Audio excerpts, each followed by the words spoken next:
ఒక ఊరిలో కృష్ణయ్య అనే అతను ఉండేవాడు. అతను ఏం తిన్నా లొట్టలు వేసుకుంటూ తినేవాడు. అందుకని ఆ ఊరిలో వారందరూ కృష్ణయ్యని తన పేరుతో కాకుండా లొట్టయ్య అని పిలిచేవారు. అలాగని అతను ఎదురుకుండా ఎవరూ అనేవారు కాదండోయ్. ఎందుకంటే అతనికి అలా పిలిస్తే చాలా కోపం. కొన్నాళ్లకు కృష్ణయ్యకి పెళ్లి జరిగింది. కృష్ణయ్య భార్యకు వాళ్ళమ్మ, "ఒసే అమ్మాయి, మీ ఆయనకి లొట్టయ్య అని పిలిస్తే నచ్చదట, కొంపదీసి అలా పిలవకు. నీకు అసలే నోటిదురుసు ఎక్కువ. ఏవండి అని మర్యాదగా పిలవాలి, అర్థమైందా" అని చెప్పింది. తల్లి చెప్పిన మాటలకు సరే అంది కృష్ణయ్య భార్య. ఇలా కొన్నాళ్ళు సాగుతుండగా కృష్ణయ్య ఒక పెద్ద ఆయనతో వీధిలో మాట్లాడుతూ ఉన్నాడు. అప్పుడు కృష్ణయ్య భార్య ఇంట్లోంచి బయటకు వచ్చి, "ఏమండి, ఒకసారి ఇలా రండి" అని పిలిచింది. దానికి కృష్ణయ్య, "ఆగాగు, వస్తాను, ఈ పెద్ద ఆయనతో ఒక 5 నిమిషాలు మాట్లాడి వచ్చేస్తాను" అన్నాడు. 10 నిమిషాలు అయింది, అయినా ఇంకా కృష్ణయ్య రాలేదు.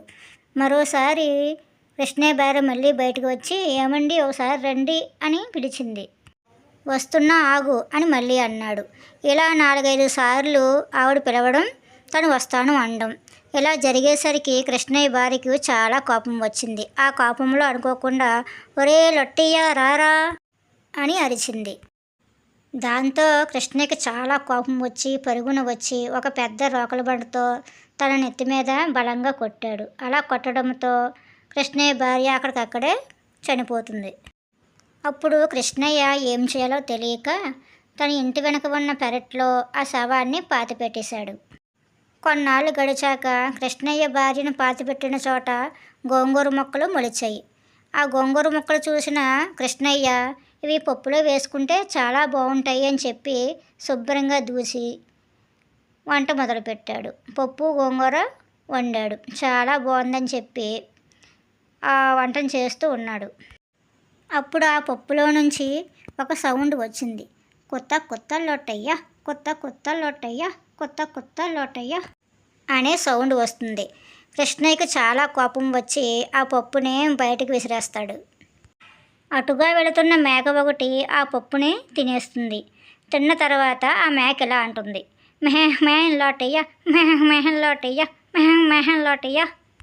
దాంతో కృష్ణయ్యకి ఇంకా కోపం వచ్చి దాన్ని చంపి దాని చర్మంతో చెప్పులు కుట్టించుకుంటాడు.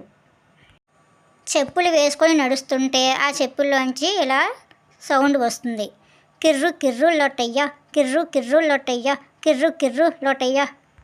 ఆ సౌండ్ వినేసరికి కృష్ణయ్యకి విపరీతమైన కోపం వచ్చేస్తుంది. ఆ చెప్పులను తీసుకెళ్ళి పక్కనే ఉన్న బావిలో పెట్టేస్తాడు. దరిద్రం వదిలిపోయింది అనుకుంటూ వెళ్ళిపోతూ ఉంటే ఆ నూతిలోంచి ఏదో సౌండ్ వినిపిస్తుంది. ఏంటా అని చూస్తాడు. అందులోంచి, "బుడుకు బుడుకు లొట్టయ్య, బుడుకు బుడుకు లొట్టయ్య, బుడుకు బుడుకు లొట్టయ్య." అవి కూడా అలా అనేసరికి కృష్ణయ్యకి తట్టుకోలేనంత కోపం వచ్చింది. ఆ కోపంలో తాను కూడా నూతిలో దూకేశాడు. ఎలా ఉందండి లొట్టయ్య కథ? మా వీడియో నచ్చితే లైక్ చేయండి, షేర్ చేయండి. మరిన్ని వీడియో కోసం మా ఛానల్ని తప్పకుండా సబ్స్క్రైబ్ చేసుకోండి. Thank you for watching.